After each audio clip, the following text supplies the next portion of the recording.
ہمارے چینل پر آپ سب کو خوش آمدید۔ اگر آپ نے ابھی تک ہمارے چینل کو سبسکرائب نہیں کیا تو جلدی سے کر لیجئے اور بیل آئیکن بٹن کو بھی پریس کر دیجئے تاکہ ہماری تمام نئی آنے والی ویڈیوز کو آپ ٹائملی دیکھ سکیں۔ اور 20 کمسن لڑکیاں تھیں جو ایک ساتھ ایک بند ہال نما کمرے میں قید تھیں۔ ہال میں ہر طرف گندگی تھی، جگہ جگہ پہ پانی اور کھانا گرا ہوا تھا۔ جب سے وہ سب یہاں لائی گئی تھی تب سے انہیں بے ہوشی کی دوا دے دی گئی تھی، جس کی وجہ سے انہیں خود بھی معلوم نہیں تھا کہ وہ کسی قسم کے ماحول میں رہ رہی ہیں۔ فرش پر کائی جمی ہوئی تھی، دیواروں پہ سیلن، ہر طرف باسی کھانے کی بدبو پھیلی ہوئی تھی۔ ان سب کو خود کا بھی ہوش نہیں تھا، خود سے بیگانہ وہ سب پورا دن فرش پر پڑی رہتی تھی۔ انہیں اپنی صفائی ستھرائی کا بھی خیال نہیں تھا، نہ انہیں سردی کا ہوش تھا، نہ انہیں اس بات کی فکر تھی کہ انہوں نے پورے کپڑے پہن رکھے ہیں کہ نہیں۔ ان کے بدن پر میل اور گندگی کی وجہ سے شدید خارش تھی۔ وہ نشے میں بھی اپنے جسم کو کھجاتے ہوئے پائی جاتی تھی۔ بالوں میں جوؤں نے گھر کر لیا تھا، جس کی وجہ سے ان کا بس نہیں چل رہا تھا کہ کھجا کھجا کے اپنے سر کو ہی گنجا کر دے۔ یہ ایک بند ہال نما کا منظر ہے، جہاں پورے ہال میں ایک دروازہ ہے اور اس کے اوپر ایک چھوٹا سا روشن دان ہے۔ پورے ہال میں اندھیرا ہے، روشن دان سے ہلکی ہلکی سورج کی روشنی اندر آ رہی ہے۔ کب سے اندھیرے کی وجہ سے وہ روشنی سے محروم تھی۔ روشن دان سے آنے والی ہلکی ہلکی روشنی نے ان سب کو آنکھوں کے اوپر ہاتھ رکھنے پر مجبور کر دیا تھا، کیونکہ وہ ایک عرصے سے اندھیرے میں ہی رہ رہی تھی۔ ایک دم سے روشنی آنے پر ان کی آنکھوں میں جلن محسوس ہوئی۔ ابھی وہ اس روشنی کو بھی برداشت نہیں کر پا رہی تھی کہ یکدم 20 دن بعد وہ دروازہ کھلا اور سارا ہال روشنی میں نہا گیا۔ سب کی آنکھیں چودھا رہی تھی اور کوئی بھی لڑکی نے آنکھیں کھولے آنے والے کی طرف نہیں دیکھ پا رہی تھی۔ گندگی سے ہال میں اس قدر بدبو پھیلی ہوئی تھی کہ آنے والے نے منہ پر جلدی سے ہاتھ رکھا اور ڈنڈا ہاتھ میں لیے آگے بڑھنے لگا۔ آہستہ آہستہ ان سب لڑکیوں نے بھی اپنی آنکھیں کھولنا شروع کر دی۔ 20 دن بعد وہ سورج کی روشنی کو محسوس کر رہی تھی۔ آنے والے نے ان سب کو ایک دوسرے کے ساتھ باندھا، ان کے ہاتھوں میں کڑیاں لگا دی اور ڈنڈے سے ڈراتے ہوئے انہیں ایک پول میں لے گیا، جہاں 2-3 عورتیں موجود تھیں جو انہیں اچھے سے نہلائیں گی۔ وہ فرش والا برش ان لوگوں پر مار رہی تھی، حالانکہ انہیں اس سے جلن ہو رہی تھی۔ اتنے عرصے بعد لیکن وہ نہائی تھی۔ وہ بہت خوش ہو رہی تھی کیونکہ خارش سے ان کا بہت خراب حال تھا۔ نہانے کے بعد انہیں اچھے کپڑے پہنائے گئے، ان کے بال بنائے گئے اور ایسی دوائیاں استعمال گئیں جن سے ایک بار میں ہی ان کی ساری جوئیں ختم ہو گئی تھی۔ وہ اپنے آپ کو بہت ہلکا پھلکا محسوس کر رہی تھی۔ وہ اس غم سے نکلی تو انہیں یاد آیا کہ وہ یہاں سے کڈنیپ ہو کے آئی ہیں۔ نہ جانے اب ان کا کیا حال ہو جائے گا۔ وہ محمد تقی کا علاقہ ہے جہاں سے لڑکیوں کی اسمگلنگ کی جاتی ہے اور ان سب کو اس سے زیادہ پیسے ملتے ہیں۔ یہ کام آسان نہیں ہے اور پولیس کے پکڑے جانے کا بھی خطرہ ہے، اس لیے یہ جگہ ایک ویرانے علاقے میں بنائی گئی ہے تاکہ یہاں تک کوئی رسائی حاصل نہ کر سکے۔ اس 4 دیواری میں ہر کونے پر 4 ہال موجود ہیں اور ان سب کے درمیان ایک پول بنا ہوا ہے۔ جگہ جگہ گارڈز موجود ہیں، ان کے ہاتھ جدید قسم کا اسلحہ ہے۔ اس 4 دیواری میں بھی کمرے موجود ہیں۔ باہر سے ایسے دکھایا جا رہا ہے جیسے وہ ایک سنسان اسکول بلڈنگ ہے جہاں کوئی نہیں رہتا، لیکن اندر ایک دنیا آباد ہے۔ ایک صاف ستھرے کمرے میں جہاں جہاں فرش پر ہی 20 سے بھی زیادہ لوگوں کے رہنے کا انتظام کیا گیا تھا، وہاں سہولت کی ہر چیز موجود تھی۔ وہ سب ایک عرصے سے بھوکی تھی۔ نہانے کے بعد تو انہیں اور زیادہ بھوک ستانے لگی۔ وہ سب کھانے پہ ٹوٹ پڑی۔ کھانا سیر ہو کر کھانے کے بعد وہ سب ایک دوسرے کو دیکھنے لگی۔ ان سب کا تعلق مختلف شہروں سے تھا۔ وہ ایک دوسرے کی زبان سے انجان بھی تھی، لیکن وہ پھر بھی اشاروں ہی اشاروں میں ایک دوسرے سے باتیں کرنے لگی کہ وہ یہاں سے کیسے نکل سکتی ہیں۔ ان میں سے کچھ رونے لگی کہ اب ان کو بیچ دیا جائے گا اور وہ کبھی اپنے گھر نہیں جا سکیں گی۔ کچھ لڑکیاں سمجھداری کا مظاہرہ کرتے ہوئے انہیں سمجھا رہی تھی کہ وہ جلدی یہاں سے نکل جائیں گی اگر وہ ایک ٹیم کے طور پر کام کریں گی۔ ابھی وہ سب یہ پلاننگ کر رہی تھی کہ وہیں تینوں عورتیں آئیں اور انہیں لے جانے لگی۔ وہ راہداری سے گزر رہی تھی جب انہوں نے دیکھا راہداری میں ہر طرف کیمرے لگے ہوئے تھے۔ انہیں ایک ٹینک میں بٹھا دیا گیا جہاں انہیں مشکل سے بیٹھنے کی جگہ ملی۔ وہ سب رو رہی تھی اور کچھ نے تو بھاگنے کی کوشش بھی کی، لیکن ان عورتوں نے اور وہاں موجود گارڈ نے انہیں پکڑ کر وہاں دوبارہ اس ٹینک میں بھر دیا۔ انہیں نہیں معلوم تھا اب انہیں کہاں لے جایا جا رہا ہے۔ وہ سب پریشانی سے ایک دوسرے کی زبان سمجھنے کی کوشش کر رہی تھی۔ انہیں سمجھ نہیں آ رہا تھا کہ وہ کیسے یہاں سے نکلے۔ اب تو وہ بالکل بھی بچ نہیں پائیں گے، کیونکہ آج تک جتنی بھی لڑکیاں ٹینک میں بھری گئی تھی وہ کبھی بھی زندہ واپس نہیں آئی تھی۔ یہاں سے انہیں دوسرے ملک بھیجا جانا تھا جہاں بیچنے والوں کے لاکھوں ڈالر میں منافع ہونا تھا۔ غیر ملکی ان لڑکیوں کو مختلف کاموں کے لیے استعمال کرتے تھے۔ जो सरहद पार कर लेती थी वो कभी भी अपने मुल्क वापस नहीं आ सकती थी, और जब भागने की कोशिश करती थी वो मारी जाती थी। इसी बिल्डिंग में एक लग्जरी ऑफिस था जहाँ एक आदमी शलवार कमीज के साथ वास्केट पहने काम में मसरूफ था। तभी एक मुलाजिम अंदर आता है और कहता है, साहब जी, पूरी 20 लड़कियां हैं इस बार, और इनमें से कोई ऐसी भी नहीं है जो बीमार है, और ना ही किसी ने भागने की कोशिश की है, यानी कोई भी बीमारी नहीं लगती, बल्कि पूरी की पूरी 20 लड़कियां भिजवा दी गई हैं। लगता है इस बार डबल मुनाफा होगा। मुलाजिम वो खबासत से हंसते हुए चेहरे पर हाथ फेरता चेयर पर बैठ जाता है।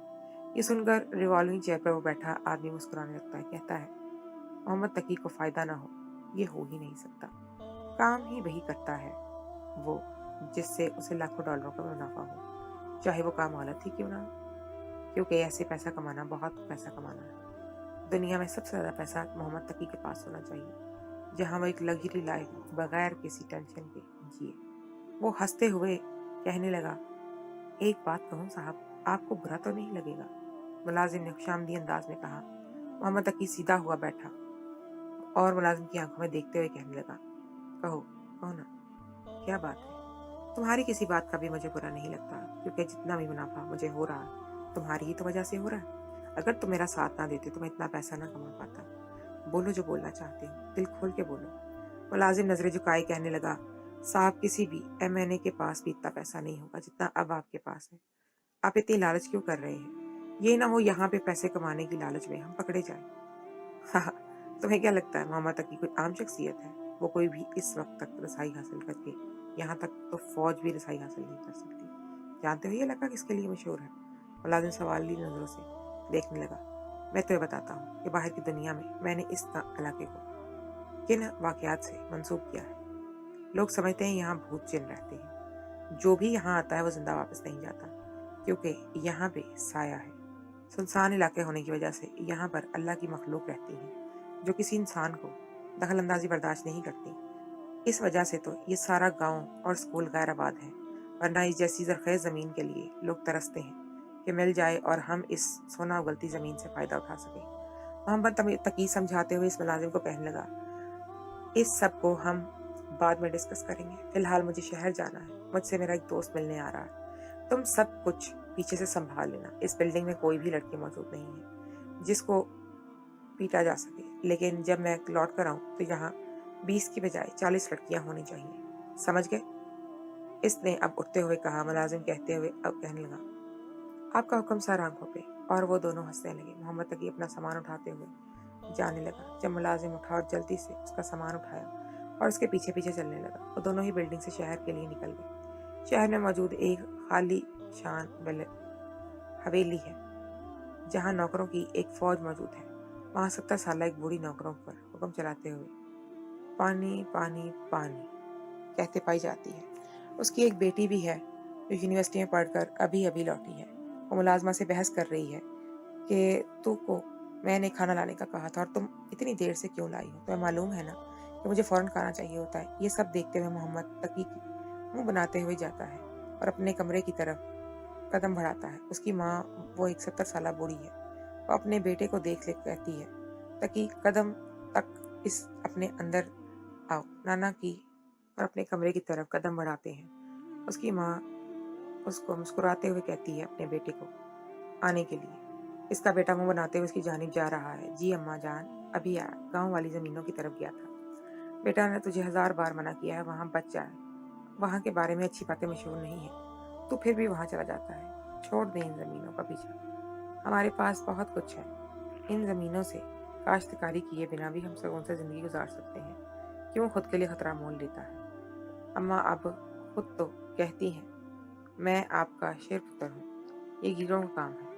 ड्रामा करते हुए वो कह रहा था, मुस्कुराते हुए अपनी माँ को गले लगाता है और जाने लगता है, और उसकी माँ उसके सदके वारी जा रही है। ये कहानी यहीं से शुरू होती है।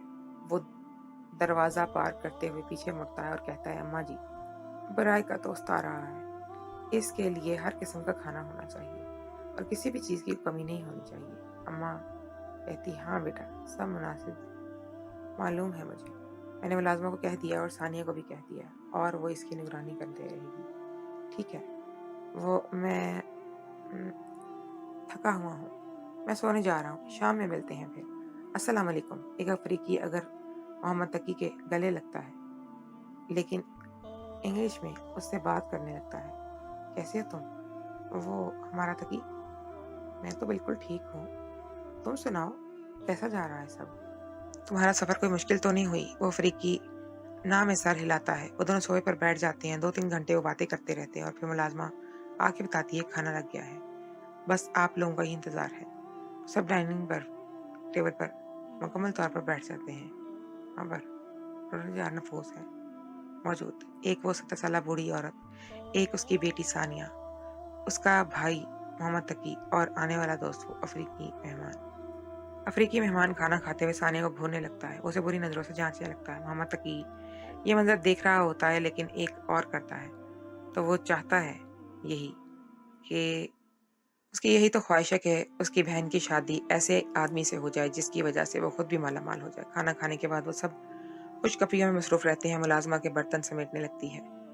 तभी वो अफ्रीकी मोहम्मद तकी को लेकर एक साइड पे आ जाता है और कहने लगता है, मैं तो इसे कुछ मांगने के लिए आया हूँ, उम्मीद करता हूँ तो मुझे वो देते हुए हिचकिचाएगा नहीं। मोहम्मद तकी कहता है, हाँ हाँ बोलो। और भला क्यों मैं हिचकिचाने लगा, मैं भला क्यों मना करने लगा तुम्हें? वो दोनों एक दूसरे को देखकर हंसने लगते हैं। कहीं जो मैं समझ रहा हूँ तो वही तो नहीं मांगने वाला? मोहम्मद तकी अफ्रीकी को कहने लगता है। वो कहता है, बहुत समझदार हो तुम, तो फिर कितने में डील करें? वो अफ्रीकी मोहम्मद तकी को एक ब्लैक चेक देता है और कहता है, वो जितना चाहे रख ले, मैं कल जाते हुए इसे अपने साथ ले जाऊंगा। मोहम्मद तकी कहने लगता है, अगर कल ले जाना है तो यह रकम भी बहुत थोड़ी है। अफ्रीकी के माथे पे बाल बन जाते हैं। वो कहता है, तुम्हें और क्या चाहिए? मोहम्मद तकी कहने लगता है कि यहाँ का सबसे अमीर आदमी मैं बनना चाहता हूँ, इसलिए रकम बहुत कम है। वो अफ्रीकी, बहुत, तुम तो जैसे समझदार हो ना, तो तुम ही बता दो डील कैसे करें? वो अफ्रीकी मोहम्मद तकी को एक ब्लैंक चेक दे के कहता है, और उसे अपने साथ ले जाऊंगा। मोहम्मद तकी कहने लगता है, अगर कल जाना है तो ये रकम कम नहीं लग रही? अफ्रीकी के माथे पर बल बन जाते हैं। वो कहता है, तुम और चाहिए? तो मोहम्मद तकी को लगता है, मैं यहाँ का सबसे बड़ा अमीर आदमी बनना चाहता हूँ। वो अफ्रीकी कहता है, ठीक है, तुम फिर जितनी भी रकम टूट के चाहे मुझसे ले लो और दुबई में मेरा मौजूद बंगला भी रख लो। इतने में इन दोनों की डील हो जाती है और वहां से वो खुशी खुशी चले जाते हैं। रात को मोहम्मद तकी अपने माँ के कमरे में जाता है और उसे बताता है कि उसने अपनी बहन की शादी तय कर दी है, कल से वो ही उसका निकाह है। उसकी माँ हैरत से पूछती है, कौन है वो, तुमने क्यों नहीं बताया, और क्यों अचानक उसकी शादी, क्यों खानदान वालों को क्या जवाब देंगे? अम्मा, इतना अच्छा रिश्ता हाथों से निकल गया तो हाथ मलती रह जाओगी, करोड़ों का नहीं अरबों का मालिक है वो। आंखें फाड़े हुए कहने लगता है। उसकी माँ कहती है, मगर है कौन? वो कहता क्या है, मेरा दोस्त जो यहाँ रहने आया हुआ है, उसने मुझे अपनी ख्वाहिश जाहिर की है कि वो मेरी बहन से, जब मैं उसे जानता हूँ वो आपकी बेटी को रानियों की तरह रखेगा, बस इस रिश्ते के लिए हाँ कर दीजिए। सुबह ही मैं इन दोनों का निकाह रख दिया है। सानिया को भी जाके बता दीजिए, इनकार की गुंजाइश नहीं है। सो मैं सिर्फ इकरार ही सुनूंगा। मैं अपनी अकेली बेटी को इतनी दूर नहीं भेज सकती। ये तुम क्या कह रहे हो?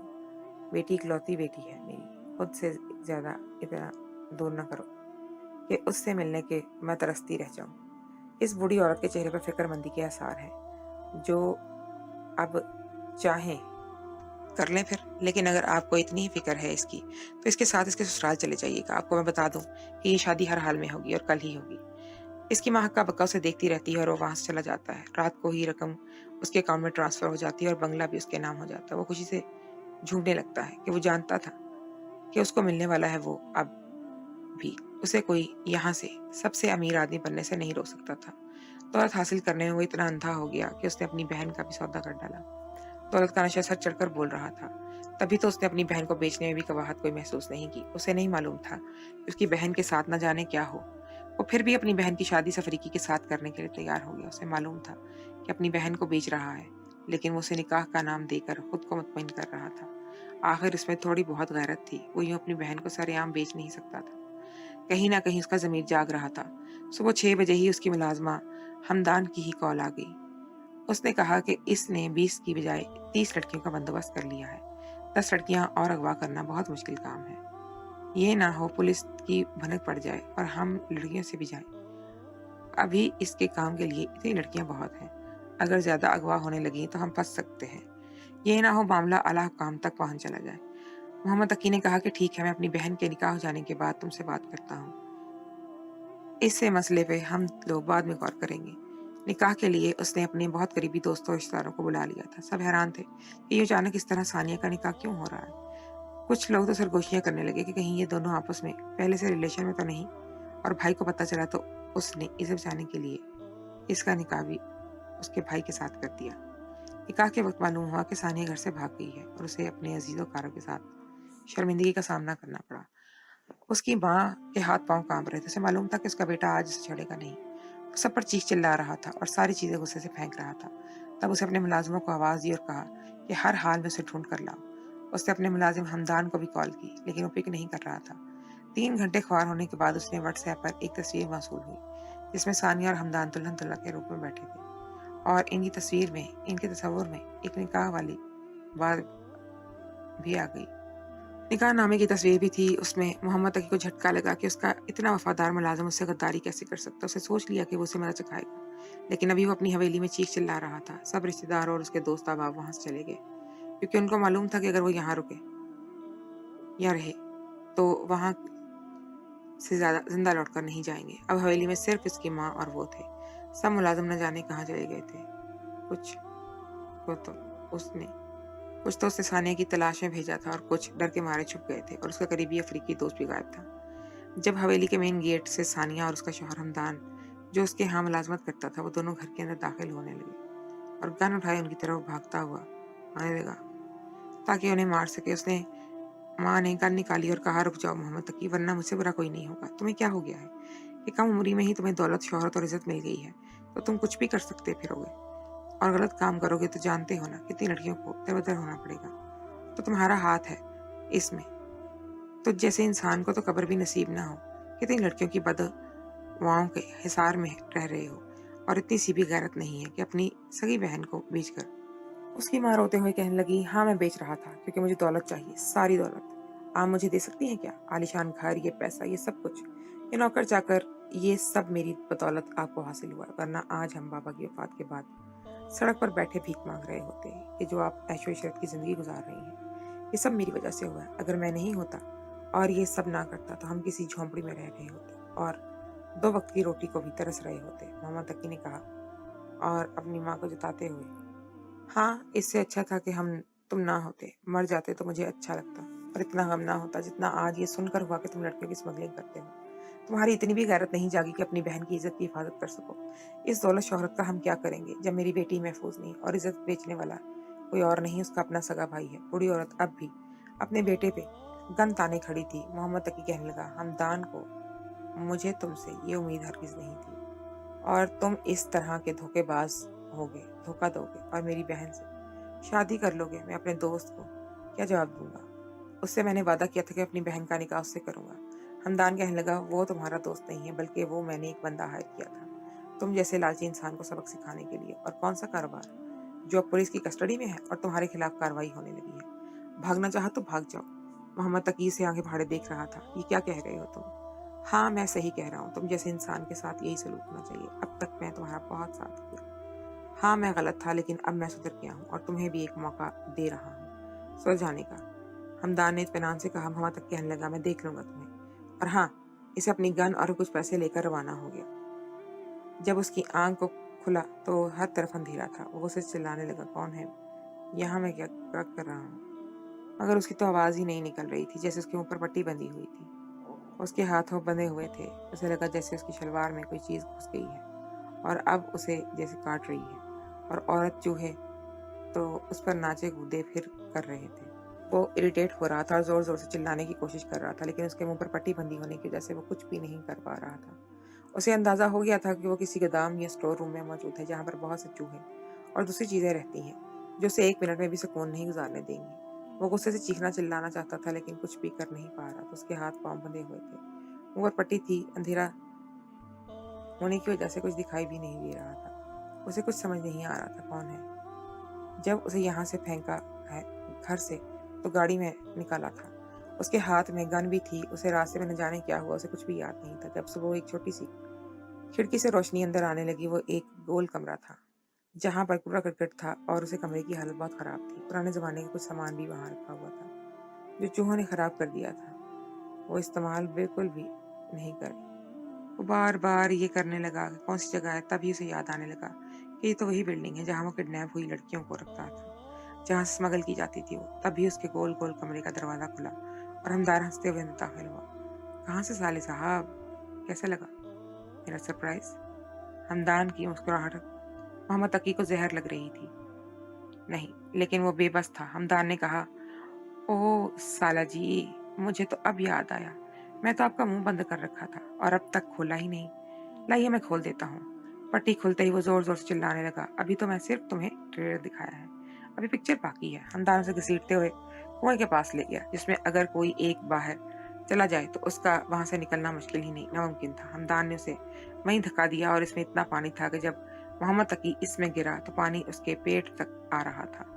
इसमें बहुत ही गंदगी थी और हजारों किस्म के जहरीले हशरात पाए जाते थे, जो किसी इंसानी जिस्म के आने के इंतजार में थे ताकि वह अपनी खुराक इसे बना सकें। अब मैं तुम्हें असल कहानी सुनाता हूँ कि मैं कौन हूँ और मैंने तुम्हारे साथ गद्दारी क्यों की है। तो सुनो, मैं पुलिस वाला हूँ। मैं और सानी एक दूसरे से मोहब्बत करते हैं और तुम इसे बेचने चले थे। मैं तुम्हारी बाजी ही पलट दी।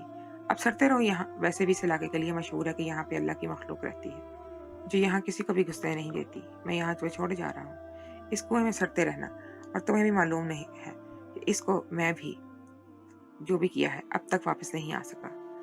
इसकी मौत वाक़या हो गई है। अपने ऊपर महसूस करके देखो, कई लाशें मिलेंगी। इन लोगों की लाशें हैं जिन पर तुमने जुल्म किया और इन्हें इस कुएं में डाल दिया। वो चीखते चिल्लाते रहे, अब तुम्हारा अंजाम भी यही होगा, सारी जिंदगी इसमें सड़ते रहो। मोहम्मद तकी पीछे से चीख रहा था, रुको सुनो जरा, मैं अब सारे बुरे काम छोड़ दूंगा, मैं इन सब लड़कियों को वापस ले आऊंगा, मुझे यहाँ से निकाल लो। मोहम्मद हमदान मुस्कुराते हुए वहां से जाने लगा। कार में बैठी सानिया अपने भाई का ये अंजाम देखकर रो रही थी, लेकिन उसे मालूम था कि इसका शौहर हक पर है और इसके भाई ने बाकी लड़कियों के साथ ही नहीं, इसके साथ भी बुरा किया है। इस इलाके में हर तरफ मोहम्मद तकी की आवाज गूंज रही थी। उसने जो कुआं खोदा था, आज उसी में वो गिरा गिरा था।